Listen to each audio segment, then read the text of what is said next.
নমস্কার।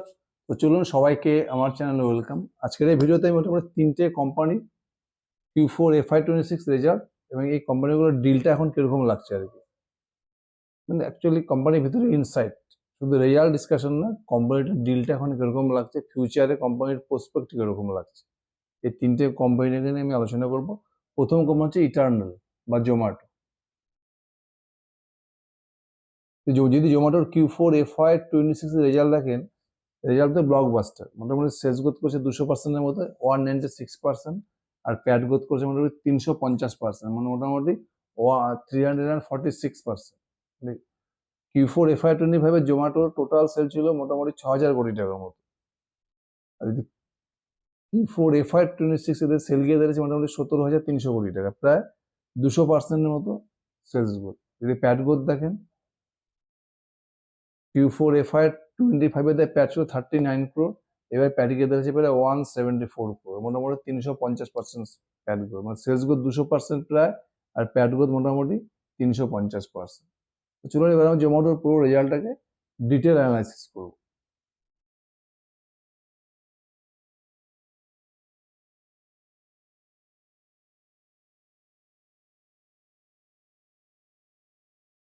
যদি জোম্যাটোর Q4 FY26 এর রেজাল্টটাকে ভালো করে দেখেন, তাহলে দেখবে এদের জোম্যাটোর বিজনেসের মোটামুটি 3টে ভার্টিক্যাল রয়েছে।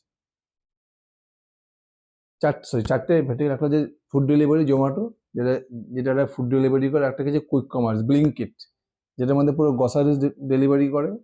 আর একটা রয়েছে দ্য ডিস্ট্রিক্ট বলে একটা অ্যাপ রয়েছে, যেখানে আপনি কোনো রেস্টুরেন্ট বুক করতে পারেন বা কোনো হোটেল বুক করতে পারেন, ফ্লাইট বুক করতে পারেন, মানে আউটিং বলতে পারেন।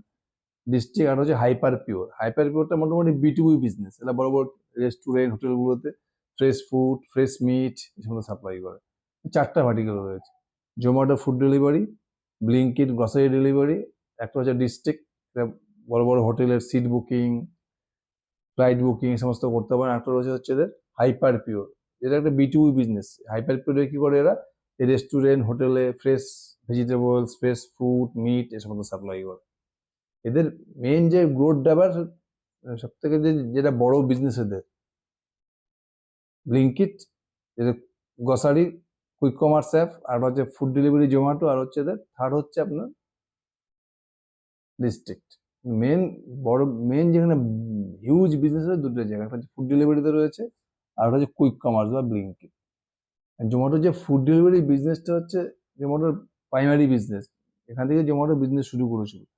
একসময় কিন্তু ফুড ডেলিভারিতে হিউজ গ্রোথ ছিল, 50%, 60%, 100% গ্রোথ ছিল। এখন ফুড ডেলিভারি বিজনেসটা গেলে মোটামুটি পুরো ইন্ডিয়াতে স্যাচুরেটেড হয়ে গেছে, যার ফলে দেখবেন এখন কিন্তু ফুড ডেলিভারি জোম্যাটোর যে গ্রোথের গাইডেন্স রয়েছে কি মোটামুটি ইয়ারলি 20% মতো গ্রোথ করবে ফুড ডেলিভারি। যদি এবার Q4 FY26টা দেখেন, এদের মোটামুটি ফুড ডেলিভারিতে এদের NOV নেট অর্ডার ভলিউম যদি গ্রোথটা দেখেন, মোটামুটি 18% হয়েছে। রেভিনিউ গ্রোথ দেখেন ফুড ডেলিভারিতে 30% গ্রোথ হয়েছে। কোয়ার্টারগুলোতে ফুড ডেলিভারি রেভিনিউ গ্রোথটা একটু বেড়ে গেছে। তার কারণটা কি, এরা একটু বিজনেস, ফুড ডেলিভারি বিজনেস একটু চেঞ্জ করে দিয়েছে পলিসিটা। এদের আগে ছিল কি, যে যদি আপনাকে ফ্রি ডেলিভারি নিতে হয় ফুড ডেলিভারি, তাহলে জোম্যাটোকে আপনাকে মিনিমাম 199 রুপিস অর্ডার করতে লাগতো। এখন এটা কমিয়ে দিয়েছে, মানে শুধুমাত্র 99 রুপিস অর্ডার করলেই জোম্যাটো এখন ফ্রি ডেলিভারি দিয়ে যায়। এটা করা থেকে জোম্যাটোর ফুড ডেলিভারিতে কিন্তু সেল বেড়ে গেছে। যেমন দেখুন এবার Q4 জোম্যাটোর ফুড ডেলিভারিতে কিন্তু গাইডেন্স কি রয়েছে, 30% করেছে। 30% এদের রেভিনিউ গ্রোথ হয়েছে Q4 জোম্যাটোর ফুড ডেলিভারি ডিপার্টমেন্ট। কিন্তু কোম্পানি বলে দিয়েছে কিন্তু দেখুন এই ফিউচারে কিন্তু জোম্যাটোর মোটামুটি 20% ওদের রয়েছে গাইডেন্স, 20 থেকে 22% এই রেঞ্জে গ্রোথ করবে ফুড ডেলিভারি ডিপার্টমেন্ট। মোটামুটি দেখুন এদের রেভিনিউ কত হয়েছে ফুড ডেলিভারিতে, 3,125 কোটি টাকার মতো। এবিটা কত করেছে মোটামুটি এদের 500, অ্যাডজাস্টেড এবিটা মোটামুটি 532 কোটি টাকা। এদের জোম্যাটোর যখন মেন গ্রোথ ড্রাইভার, সেটা হচ্ছে এদের কুইক কমার্স বা ব্লিঙ্কিট। এখানে কিন্তু জোম্যাটো দুর্দান্ত, যদি এনওভি দেখে নেট অর্ডার ভলিউম, এখানে মোটামুটি 100% গ্রোথ করেছে, 95% গ্রোথ করেছে। এদের অ্যাডজাস্টেড রেভিনিউ দেখেন মোটামুটি 674% গ্রোথ। প্রথম যে কি হারে ব্লিঙ্কিটে কি হারে গ্রোথ চলছে এদের, যে এদের এনওভি গ্রোথ হয়েছে, নেট অর্ডার ভলিউম গ্রোথ 95%, যদি রেভিনিউ গ্রোথ দেখেন 674% গ্রোথ হয়েছে। এই কোয়ার্টারে কিন্তু প্রথম ব্লিঙ্কিট এবিটটা পজিটিভ হয়েছে, 37 ক্রোড় এবিটটা পজিটিভ প্রথম। কিন্তু ব্লিঙ্কিট তো লাগাতার লাস্ট 2-3 বছর থেকে পুরো এক্সপ্যান্ড করছে, যা সেল করছে পুরোটাই এক্সপ্যান্ডে চলে আসছে আর কি। এবার প্রথম কিন্তু ব্লিঙ্কিট ফার্স্ট এবিটটা পজিটিভ হলো 37 ক্রোড়। আর বাকি যাদের বিজনেস, গোয়িং আউট বিজনেস রয়েছে, এদের ডিস্ট্রিক্ট বিজনেসটা কত গ্রোথ করছে কোয়ার্টারে দেখুন, 47% ভলিউম গ্রোথ হয়েছে, রেভিনিউ গ্রোথ দেখুন 21%। ডিস্ট্রিক্ট যে বিজনেসটা রয়েছে, যেহেতু এটা হোটেল বুকিং, হোটেলের seat booking, restaurant booking, flight booking, এই বিজনেসটা ইভেন্ট নির্ভর করে। যখন বেশি ইভেন্ট থাকে, ফেস্টিভ্যাল থাকে এবং আইপিএল এর ক্রিকেট ম্যাচ থাকে, তখন এই ডিস্ট্রিক্টের বিজনেসটা, গোয়িং আউট বিজনেসটা এদের খুব হাই স্কেলে গ্রোথ করে। আবার যখন ইভেন্ট থাকে না, কোনো ফেস্টিভ্যাল, পুজো বা কোনো আইপিএল এর cricket match, world cup cricket match, এই ধরনের ইভেন্ট না থাকলে কিন্তু এখানে গ্রোথ কম থাকে এই ডিস্ট্রিক্ট বিজনেসটা। আর যে হাইপারবোর বিজনেসটা রয়েছে, এটা বিটুবি বিজনেস, রেস্টুরেন্টে এরা ফ্রেশ ফুড, ভেজিটেবল, মিট এগুলো সাপ্লাই করছে। এখানে কিন্তু মোটামুটি রেভিনিউ মোটামুটি 47% গ্রোথ করছে। মানে প্রত্যেকটা সিলিন্ডারই কিন্তু জোম্যাটোর দুর্দান্তভাবে গ্রোথ করেছে।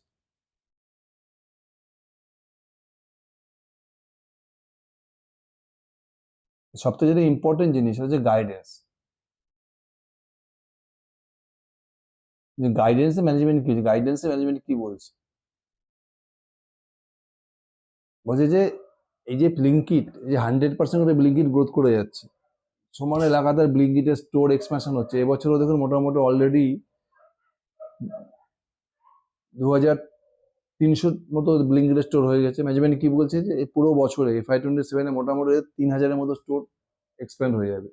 FY25 থেকে FY26-এ মোটামুটি 1000 স্টোর এক্সপ্যান্ড করেছিল, এখান থেকে কিন্তু FY27-এ আরো 1000 স্টোর, মোটামুটি 3000-এর মতো স্টোর এক্সপ্যান্ড হয়ে যাবে। তার মানে কি স্টোর এক্সপ্যানশনের গাইডেন্স কিন্তু কমে যাচ্ছে। এখানে গত বছর 100% স্টোর এক্সপ্যানশন হয়েছিল, FY27-এ 2000 থেকে 3000-এ মোটামুটি 50%-এর মতো স্টোর এক্সপ্যানশন হবে।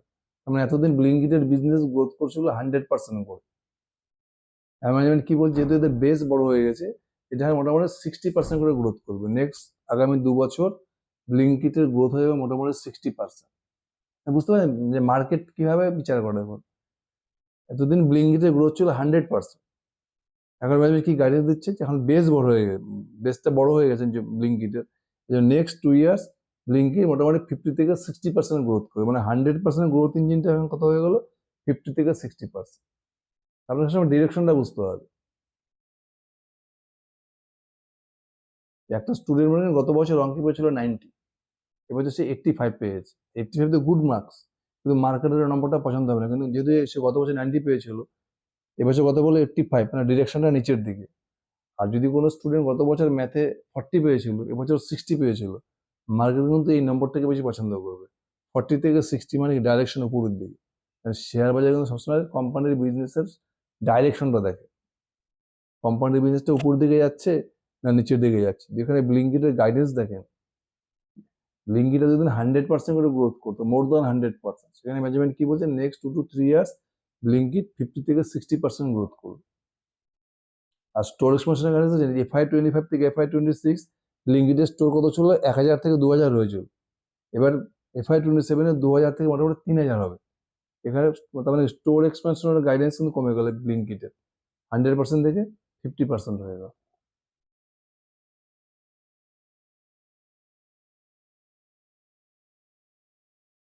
আর হচ্ছে এবিটটা মার্জিন, অপারেটিং প্রফিট মার্জিন। এখন ব্লিঙ্কিটের দিন দেখবেন এই Q4-এ মোটামুটি এদের, এটা তো খুব লো মার্জিন বিজনেস। জোম্যাটোর যদি পুরো ইটারনাল বিজনেস দেখেন, মোটামুটি 2 থেকে 3% প্যাট মার্জিন। ম্যানেজমেন্ট কি বলেছে যে ইন ফিউচারে নেক্সট 2 থেকে 3 বছরের মধ্যে হয়তো এবিটটা মার্জিন গেলে 5% নিয়ে যাবে।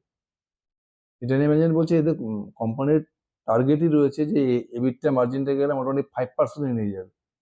কিন্তু ম্যানেজমেন্ট কি বলছে, কম্পিটিশন, এখানে কিন্তু হিউজ কম্পিটিশন রয়েছে। জেপ্টো রয়েছে, সুইগির ইনস্টামার্ট রয়েছে, তার থেকে সবথেকে বড় রিলায়েন্স রিটেল। কিন্তু দেখুন এই ব্লিঙ্কিট যে বিজনেসটা করছে, কুইক কমার্স, এখানে কিন্তু রিলায়েন্স রিটেল ও গ্রসারিজে পুরো অ্যাগ্রেসিভ হয়ে গেছে। এরা কিন্তু অ্যাগ্রেসিভ রোডে বিজনেসটাকে এক্সপ্যান্ড করছে, টায়ার 2 টায়ার 3 সিটিতে একদম হোম ডেলিভারি যেভাবে ব্লিঙ্কিট করছে আর কি। সেম গ্রসারি বিজনেসে কিন্তু রিলায়েন্স একদম ডোর টু ডোর চলে এসছে। মানে এখন কিন্তু ব্লিঙ্কিটকে জবরদস্ত কম্পিটিশন দেবে রিলায়েন্স। তো জোম্যাটোর ম্যানেজমেন্ট এই কথা বলছে, এখন কম্পিটিশন হিউজ রয়েছে, যে এবিটটা মার্জিনটাকে বাড়াবে, প্রফিট মার্জিনটাকে যে বাড়াবে, এখন 3% রয়েছে, সেখান থেকে 5% করাটা তো সহজ হবে না আর কি, জার্নিটা খুব কঠিন, মানে প্রফিট মার্জিনটা বাড়ানো খুব মুশকিল হয়ে যাচ্ছে, যেহেতু এখন কম্পিটিশনটা বহুত তাগড়া কম্পিটিশন, জেপ্টো, ইনস্টামার্ট, রিলায়েন্স, এই রাস্তাটা খুব কঠিন, এই কথাটাই বলছি, মানে প্রফিট মার্জিন বাড়ানোটা কিন্তু নট ইজি।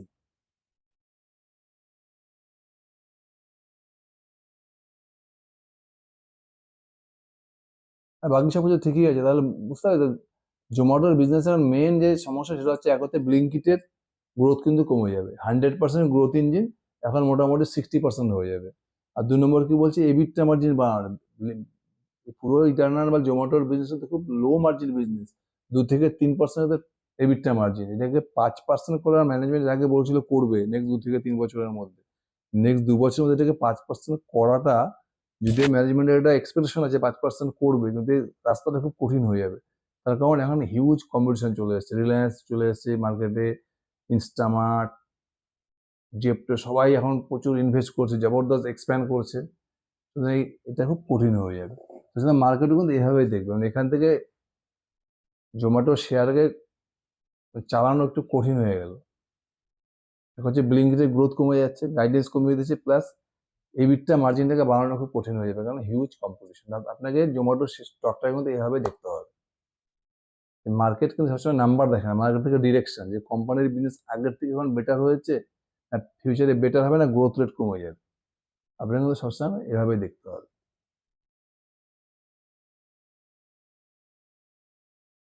নেক্সট আমি যে স্টকটি নিয়ে কথা বলবো,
smart works,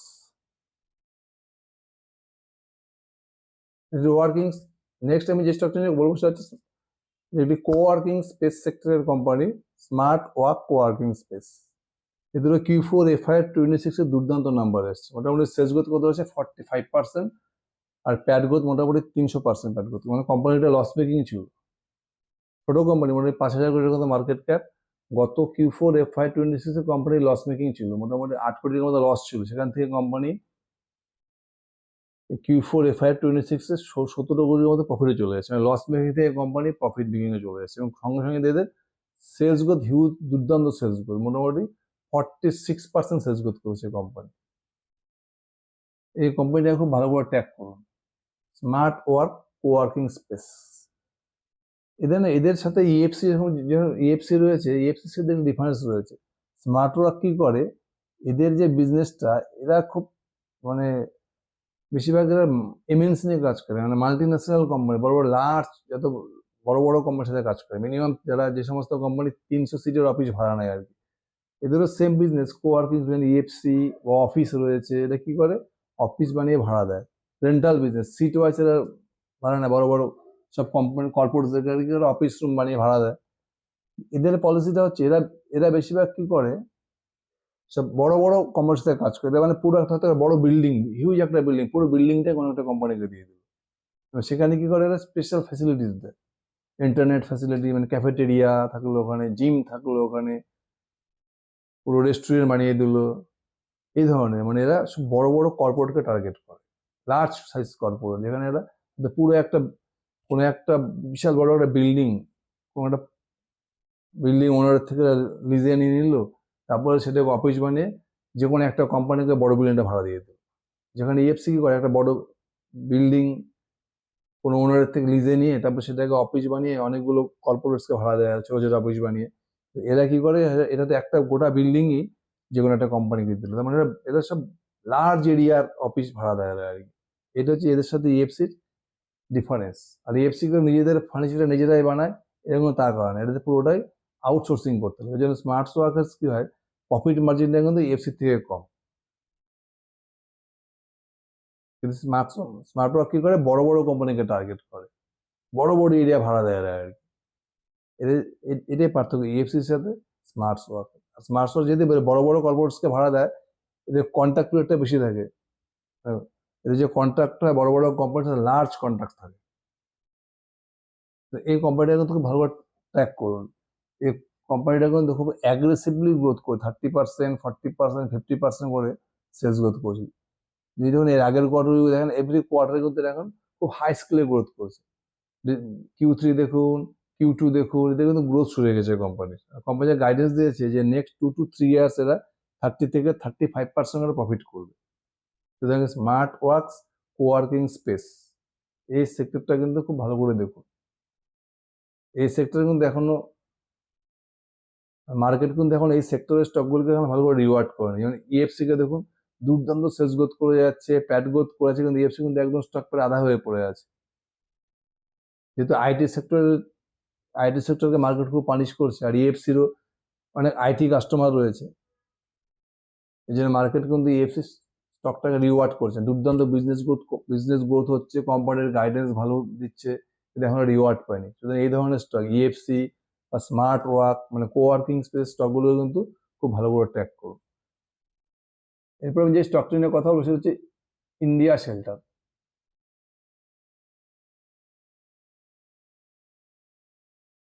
India shelter finance corporation.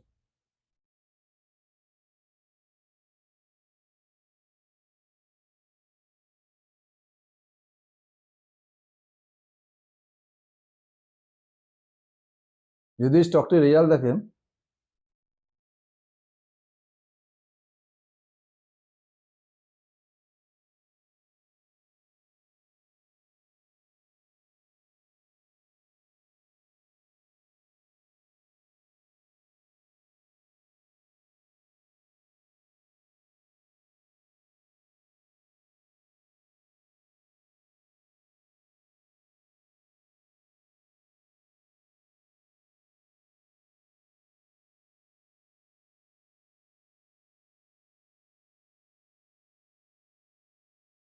এটা একটি বোধহয় হাউজিং ফিনান্স সেক্টরের স্টক। এই হাউজিং ফিনান্সের পুরো সেক্টরটাকে দেখেন, লাস্ট মোটামুটি 2-3টে কোয়ার্টার থেকে কিন্তু প্রত্যেকটা হাউজিং ফিনান্সের স্টক একটু স্ট্রেসে রয়েছে। মানে পুরো হাউজিং ফিনান্স সেক্টরটা, মানে প্রত্যেকটা দেখুন লোন বুক গ্রোথ একটু স্লো হয়ে গেছে, একটু ক্রেডিট কস্ট বেড়ে যাচ্ছে, বা গ্রস এনপিএ নেট এনপিএ বেড়ে যাচ্ছে, যেটা 1-2 বছর আগে মাইক্রো ফিন্যান্সে ছিল।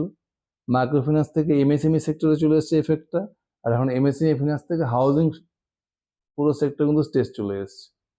তবুও যদি দেখেন পুরো হাউজিং ফিনান্স সেক্টর কিন্তু এখনো সব থেকে হাই স্পিডে গ্রোথ করছে ইন্ডিয়া শেল্টার ফিনান্স। পুরো হাউজিং ফিনান্স সেক্টর দেখুন সব থেকে হাই স্পিডে গ্রোথ করছে ইন্ডিয়া শেল্টার। যদি Q4 FY26 রেজাল্ট দেখেন,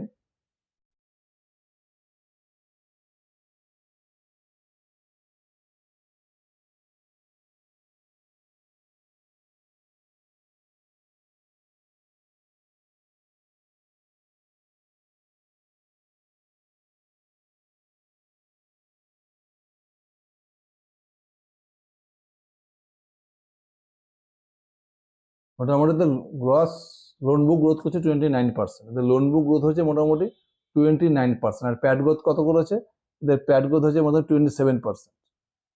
তারপরে কোম্পানি সমস্যাটা কি হচ্ছে যে ইন্ডিয়া শেল্টার Q4 FY26 এর লোন বুক গ্রোথ করছে 29%, আর প্যাড গ্রোথ করেছে কত, মাত্র 27%। তার মানে কোম্পানি কিন্তু অপারেটিং লেভারেজ পাচ্ছে না। এটা মোটামুটি 2-3টি কোয়ার্টার থেকে হচ্ছে।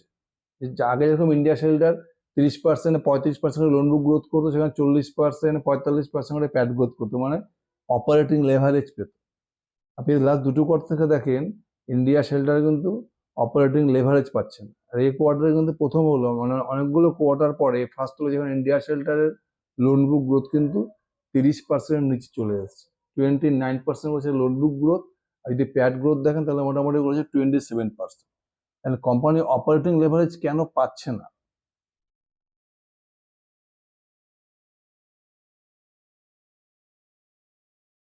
তার কারণ হচ্ছে কোম্পানির অ্যাসেট কোয়ালিটি। এই যে গ্রস এনপিএ দেখুন, গত বছর Q3 FY 25 ছিল 1, এখন কত বেড়ে কত হয়েছে 1.2, প্লাস তার নেট ইনফ্লো বেড়ে গেছে, যেটা গত বছর ছিল Q3 0.8, এটা এখন হচ্ছে 0.9। এই যে নেট এনপিএ গ্রস এনপিএ বেড়ে যাচ্ছে, যার ফলে কিছু কোম্পানিকে বেশি প্রভিশন করতে হচ্ছে, মানে ক্রেডিট কস্ট কোম্পানি বেড়ে যাচ্ছে। 30+ ডিবিটি কত হচ্ছে 4%। যদি 30+ ডিবিটি বেটার করেছে গত বছরের, আপনি যদি Q3 দেখেন, এই বছরে Q3 মানে 5-এ চলে গেছিল ওদের 30+ ডিবিটি, একটু কমে 4 হয়েছে। 30+ ডিবিটি বেটার করেছে, কিন্তু কোম্পানির গ্রস এনপিএ বেড়ে গেছে, নেট এনপিএ বেড়ে গেছে, যার ফলে কোম্পানি কিন্তু অপারেটিং লেভারেজ পাচ্ছে না, আমাদেরকে প্রভিশনটা বেশি বেশি করতে হচ্ছে। কিন্তু প্যাড দেখুন মাত্র 27% গ্রোথ করেছে, লোন বুক গ্রোথ কত করেছে 29%। বাকি সব কিছু কোম্পানির ডিরেকশন সুপার রয়েছে। যদি আরও দেখেন মোটামুটি 5.9%, আরও মোটামুটি 17.6%, মানে বললাম না, পুরো হাউজিং ফিনান্স সেক্টরে যত কোম্পানি রয়েছে, হোম ফার্স্ট ফিনান্স বলুন, অ্যাপটাস ভ্যালু বলুন, বাজাজ হাউজিং ফিনান্স বলুন, সব থেকে বেস্ট কোম্পানি হচ্ছে ইন্ডিয়া শেল্টার। এরা কিন্তু লাস্ট 1.5-2 বছর থেকে কন্টিনিউয়াসলি 30%-এর বেশি লোন বুক গ্রোথ করে যাচ্ছে, যেখানে বাকি সমস্ত কোম্পানি কিন্তু এর থেকে পিছনে রয়েছে।